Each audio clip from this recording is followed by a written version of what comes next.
Microsoft Hyderabad میں لانے کی وجہ کیا تھی؟ شاید ٹاپک تھوڑا سا ہٹ گیا لیکن یہ ضروری تھا. مجیب الرحمان صاحب, I'm honestly very impressed. مچھلی کے بچے کو تیرنا کوئی نہیں سکھاتا, پرندے کو اڑنا کوئی نہیں سکھاتا, بکری کے بچے کو بھاگنا کوئی نہیں سکھاتا. انسان کو اچھائی برائی سکھانے کی ضرورت ہی نہیں ہے. یہ تم نے اپنی صاف تختی پہ, صاف ورقے پہ کسی نے غلط رائٹنگ لکھوا دی تھی, اب مشکل ہو رہی ہے تم کو. اللہ کا پیغام آخر ہے کیا؟ دیکھو, ہمیشہ سچائی پہ اڑے رہنا, بھلے وہ علی انفسکم, تمہاری نفس کے خلاف بات ہو, تمہارے ماں باپ کے خلاف ہو, تمہارے خاندان والوں کے خلاف ہو, کسی امیر کے خلاف ہو یا کسی غریب کے خلاف ہو. مجیب الرحمان صاحب, آپ کی زندگی کا سب سے ٹفسٹ مومنٹ کیا گزرا؟ اچھا سوال. آپ کی نظر میں سوسائٹی کے سب سے بڑے ایشوز کیا ہے ابھی؟ والضحیٰ واللیل اذا سجا ما ودعک ربک وما قلی. وزن دیکھیے, ورڈز دیکھیے, پروناؤنسیشن دیکھیے, ویٹ چیک کیجئے کہ ایک مصرے کا, قافیہ دیکھیے, ردیف دیکھیے, کلام دیکھیے, بیان دیکھیے, پوری شاعری ہے. اسی لیے تو الزام لگا یہ تو شاعر ہے. Ladies and gentlemen, we are truly blessed to have Engineer Mujibur Rahman Muqaddas Sahab with us today. Engineer Mujibur Rahman Muqaddas Sahab is one of those rare individuals who never allows any narrative to influence him without first finding a logical and sound reason to believe in it. There is so much more to share about his invaluable skills, remarkable achievements, and extraordinary way of thinking. Engineer Mujibur Rahman Muqaddas Sahab, it is an honor to have you with us. Welcome to the Table of Wisdom. Thank you so much. Thank you. Mujeeb الرحمان صاحب, میں تو آپ کا کافی مختصر سا تعارف کرایا. How would you describe what you do if you meet someone for the first time? Shall I speak in English or Urdu میں بھی کیسے؟ جیسا بھی آپ. Thank you so much. کیا کہوں میں آپ سے؟ تعارف, اپنا انٹروڈکشن پہلے تو اپنی زبان سے اچھا نہیں لگتا. بس یہ کہوں گا کہ اگر اس کے ذریعے سے آپ کو کوئی فائدہ پہنچتا ہو یا دنیا کو کوئی فائدہ پہنچتا ہو, میں ضرور یہ کوشش کروں گا کہ اللہ سبحانہ و تعالیٰ نے جو نعمتیں مجھے دی ہے میں اس کا ذکر آپ کے سامنے کروں. میں اس کو اپنی ملکیت نہیں سمجھتا, میں اس کو اپنی پراپرٹی نہیں سمجھتا. میں صرف اتنا سمجھتا ہوں کہ اللہ سبحانہ و تعالیٰ نے ہم کو ایک چیز آزادی کے طور پہ دے دی ہے, وہ ہے اختیار. آپ کے ارادے, آپ کے ارادے ہی آپ کا اختیار ہے. اس کے علاوہ آپ کچھ نہیں کر سکتے دنیا میں. آپ ارادہ کر سکتے ہیں. اس ارادے کی تکمیل تک پہنچنے کے لیے, مکمل ہونے کے لیے جو ایفرٹس چاہیے, وہ بھی آپ کہیں نہ کہیں محتاج ہے اللہ سبحانہ تعالیٰ کے.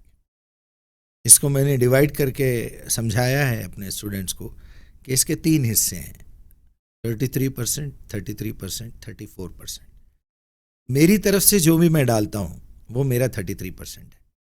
اس میں بھی میں اللہ کی طرف سے محتاج ہوں.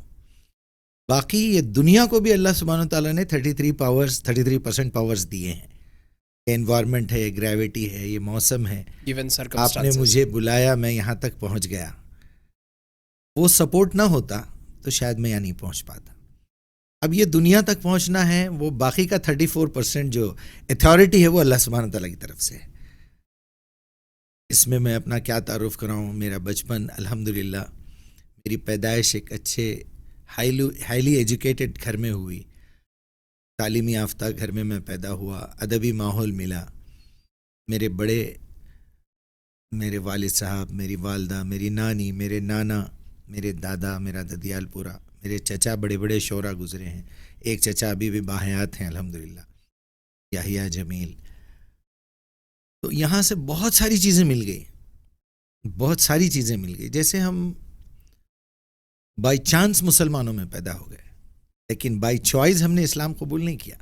اگر کیا ہے تو بہت بڑا خوش قسمت آدمی ہے وہ. تو اس طرح مجھے بائی چانس اچھا خاندان مل گیا, محمد الرسول اللہ صلی اللہ علیہ وسلم کی امت کا سہارا مل گیا. بچپن سے ہاتھ میں قرآن آ گئی, اردو بولنے, لکھنے, پڑھنے, سننے کا موقع ملا. پھر اللہ تعالیٰ نے ایک ایسی کوالٹی دی جس میں بچپن سے بڑا ٹیکنیکل مائنڈڈ بچہ رہا ہوں. کچھ ایسی حرکتیں کرنا کھیل کھلونوں میں اور اس میں اس میں, تو وہاں شاید میرے گھر والوں کو, میرے بڑوں کو یہ لگا کہ اس کو اسی فیلڈ میں ڈالنا چاہیے, انجینئرنگ. لہٰذا میں دھکے کھاتے کھاتے کہہ لیجئے سیدھی سادی زبان میں کہیں نہ کہیں سے ڈپلوماس کر کے یہ کر کے وہ لیول تک میں پہنچ گیا. پھر اس کو پریکٹیکل بھی کرتا رہا. ڈیورنگ مائی ایجوکیشن بھی میں خالی نہیں رہا. کسی ٹرانزسٹر ریڈیو بنانے والوں کے ساتھ کام کرتا رہا پارٹ ٹائم میں. جب ٹی وی آیا تو میں نے ٹی وی ریپیئرنگ سیکھ لیا. میری انجینئرنگ چل رہی ہے. کیمرے آئے تو کیمرے ریپیئر کرنا سیکھا. بہت سارے ریڈیو ٹرانزسٹر ٹیپ ریکارڈر خراب کیے خاندان کے. تو اس طرح سے ایک ایسا مقام بنا. پھر لکھنے پڑھنے کا شوق. میری پردانی اللہ یرحمہا انہوں نے بچپن سے قرآن لکھنے کی ہم کو عادت ڈالی کہ بیٹا جو اپنی زبان سے کہتے ہو اس کو قلم سے لکھنا بھی سیکھو. جس کو دیکھتے ہو اپنے برین تک بھی پہنچاؤ. جس کو سنتے ہو اس کے اپنے دل تک بھی پہنچاؤ. اور جب وہ چیز ریورس میں نکلے تو دل سے نکلے. اور اس کے خلاف جو بھی ہو رہا ہے وہ نفاق ہے. آپ زبان سے کچھ کہہ رہے ہیں, اگر آپ کے دل میں وہ بات نہیں ہے اور دماغ میں وہ بات نہیں ہے تو نفاق کی نشانی ہے. خالی پن کو نفاق کہتے ہیں, جہاں کچھ نہیں ہے لیکن نظر آتا ہے بہت کچھ ہے. اسی بات. یہ لکھنے پڑھنے کی جہاں تک بات ہے, چند ایپیسوڈ پہلے ہمارے پاس سردار خان صاحب نامی آئے تھے. انہوں بتا رہے تھے کہ جو آدمی کو زبان میں مہارت حاصل ہو گئی وہ ہی تھنکر بن سکتا ہے. جس کو زبانیں نہیں آئیں گی تو وہ کس زبان میں سوچیں گا. اس کے بارے میں آپ کا کیا خیال ہے؟ میں تھوڑا سا اس سے مختلف سوچ رکھتا ہوں جی. کیونکہ میری نظر میں گونگے, بہرے اور اندھے بھی ایسے بڑے بڑے تھنکرس میں پڑھا ہوں اور دیکھا ہوں لوگوں کو. ان کے بارے میں آپ کیا کہیں گے؟ یہ تو زبردست بات بولے آپ. جی. اشاروں سے بعض لوگ ایسی ایسی باتیں سمجھاتے ہیں. آپ کو شاید علم ہوگا کہ یہ انٹرنیشنل لینگویج ہے گونگوں کی, اشاروں کی زبان جو ہے. ایک چائنا کا گونگا اگر رشیا میں چلے جائے یا افریقہ میں چلے جائے, یورپ میں چلا جائے, تو اس کو کسی لینگویج کی کوئی ضرورت نہیں ہے. معلوم آپ اشاروں میں بات ہم سے زیادہ بہتر وہ آپس میں کمیونیکیٹ کر سکتے ہیں. اللہ سبحانہ و تعالیٰ نے بلٹ ان صلاحیت رکھی ہے گونگوں کے اندر. جیسے ہم دور سے کسی کو پکارنے کے بجائے اشارہ کرتے ہیں کہ پانی لا دو ذرا سا, تو اشارے سے بولتے ہیں. تو یہ اشارہ سب سمجھتے ہیں. اب یہ فیلڈ میں وہ لوگ ماسٹر ہیں کیونکہ ان کے پاس راستہ یہاں سے بند ہے تو یہاں سے نکلے گا کیسے. بالکل. بیسیکلی جتنے گونگے ہوتے ہیں وہ بہرے ہوتے ہیں. جی جی. آپ کے ایکسپیرینس میں, آپ کیونکہ ایک انسٹیٹیوشن بھی چلاتے تھے اور کافی آپ کے سارے اسٹوڈنٹس بھی تھے, آپ کی نظر میں سوسائٹی کے سب سے بڑے ایشوز کیا ہے؟ ابھی ایک سب سے بڑا ایشو اگر آپ فگر آؤٹ کر سکیں وہ کیا ہوتے؟ اس سوال کا جواب تو میں آپ کو تھوڑا سا الگ کر کے دوں گا کیونکہ اب تک میری لائف میں 51 کنٹریز اور مور دین 500 انٹرنیشنل جرنی ہوئے ہیں. تو میں جب سوسائٹی کا ورڈ آتا ہے تو اس کو پوری دنیا پہ رکھ کے دیکھوں گا. جی. تو پوری دنیا کا مسئلہ الگ ہے. ہماری اپنی سوسائٹی کی حد تک اگر آپ بات کریں یا پھر پوری دنیا کا بھی, ہمارا جو سب سے بڑا مسئلہ ہے وہ ایجوکیشن ہے. کیوں؟ تعلیم کہیں سے بھی لیجیے, آپ کوئی بھی فیلڈ کی تعلیم لیجیے, جب آپ کے پاس کسی چیز کا علم نہ ہوگا تو پھر آپ کا بھٹکنا, آپ کا ڈاؤٹ فل ہونا, کسی معاملے میں انکمفرٹیبل فیل کرنا, کانفیڈنس لیول لو رہنا کمپلسری ہے. اس سے پہلے سوال میں بھی ہم نے یہ بات کی کہ جس کے پاس زبان ہے پھر اس کے پاس علم بھی ہے, اس کو اچھا ایکسپریس کرنا بھی آتا ہے, بڑا تھنکر بن سکتا ہے. تو زبان کا ریلیشن تو ڈائریکٹلی نالج سے ہے. اور میں اکثر اپنے اسٹوڈنٹس کو سمجھاتا ہوں, حالانکہ بات بہت معمولی ہے, what's the difference between information and knowledge. میں پوچھتا ہوں معلومات اور علم میں کیا فرق ہے, حالانکہ اسی لفظ سے بنا ہوا لفظ ہے. یہ معلومات میں بھی علم کا لفظ ہے اور علم بھی علم ہے. پھر لوگ کنفیوز ہوتے ہیں, پوچھتے ہیں واقعی میں کیا ہے ڈفرنس. اتنی معمولی بات ہے. دیکھیے آپ, جی,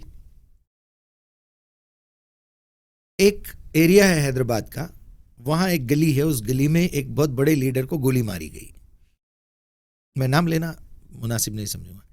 یہ انفارمیشن ہے یا نالج ہے؟ یہ انفارمیشن ہے. انفارمیشن ہے. محمد بن عبداللہ بن عبد المطلب عرب میں پیدا ہوئے, یہ انفارمیشن ہے. انفارمیشن ہے. لیکن محمد بن عبداللہ بن عبد المطلب کو اللہ نے اپنا رسول بنایا, یہ نالج ہے. اس کے بیچ میں ایک رسول کا لفظ آیا ہے, پیغمبر, تو میں لازماً یہ بات سوچوں گا کہ وہ پیغام کیا ہے. پھر ظاہر بات ہے نا. تو آخری اس کا نتیجہ یہ ہے کہ جو علم یا جو انفارمیشن انسان یا انسانیت کے فائدے کے لیے ہو اسے نالج کہتے ہیں. اس میں کوئی فائدہ نہیں ہے, صرف آپ کا ٹائم پاس ہو رہا ہے تو وہ انفارمیشن ہے.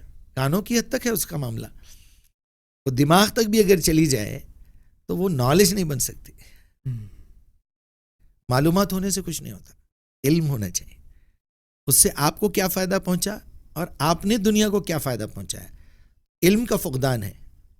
سوری ٹو سے ہمارے پاس بڑے مدرسے بنے, بڑے اسکول بنے, بڑے کالجز موجود ہیں. آپ کو پتہ ہے آج 50 ایئرز بیک آپ کسی بزرگ سے پوچھئے, ایک لیٹر ڈرافٹ کروائیے انگلش میں, آج بھی ان کی ٹکر پہ نہیں کر سکتے ہم وہ کام. آپ محسوس کرے ہوں گے کہ ہمارے بزرگ جو واقع زبان سیکھیں, اردو کے آج ہمارے بچے 43 کیا ہے نہیں معلوم, 89 کو اردو میں کیا کہتے ہیں بچے نہیں بول سکتے. 23 بولے تو بچے پوچھتے ہیں ہم سے کہ بھئی یہ 23 کیا ہے, بھئی 23 ہے بیٹا. تو نالج, یہ تو لینگویج کی بات ہو گئی, لیکن اس کے ساتھ ساتھ لینگویج ہی نالج دیتی ہے نا.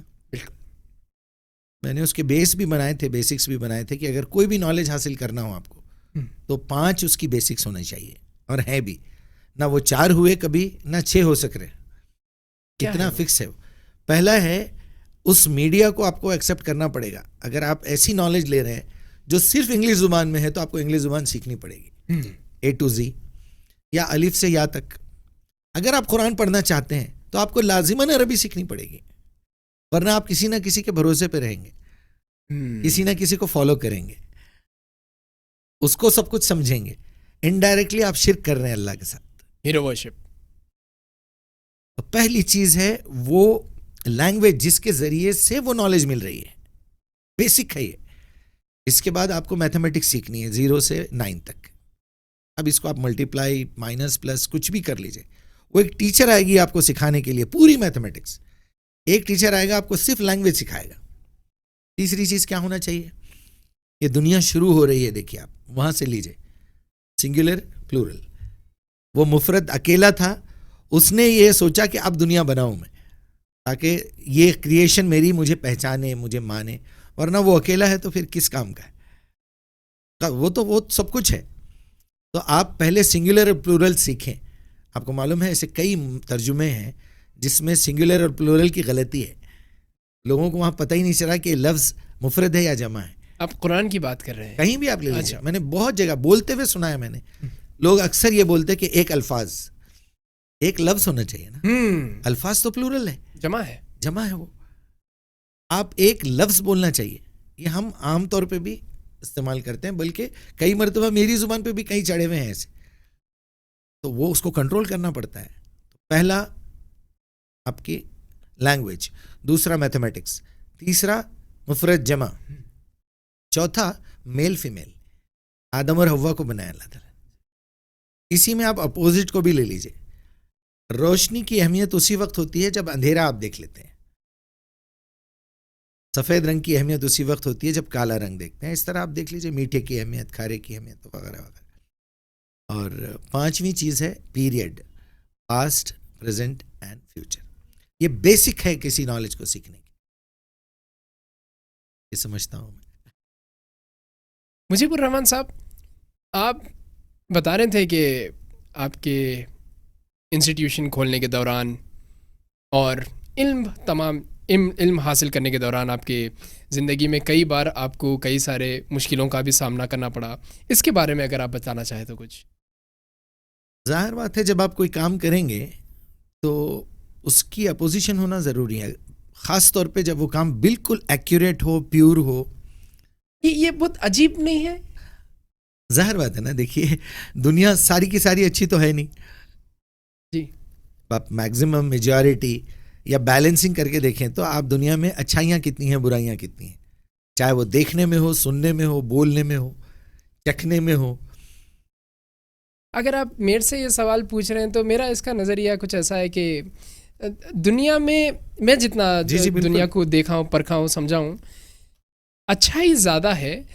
لوگوں میں مس انڈرسٹینڈنگ زیادہ ہے, بہت زیادہ ہے, غلط سمجھتے ہیں اور اس پہ اعتماد کر کے بیٹھ جاتے ہیں کہ یہی صحیح ہے, یہی صحیح ہے, اوپن مائنڈ نہیں ہے, تو اسی میں وہ ایک غلط ہونے کا راستہ کھل جا رہا ہے. تو میرا یہ بالکل, آپ کا کیا خیال ہے؟ بالکل صحیح فرمایا آپ کہ غلط باتیں میرے خیال سے بیسیکلی 10% ہوں گی, لیکن غلط فہمیاں 90% ہے. بالکل, میرا بھی وہی ماننا ہے. بالکل.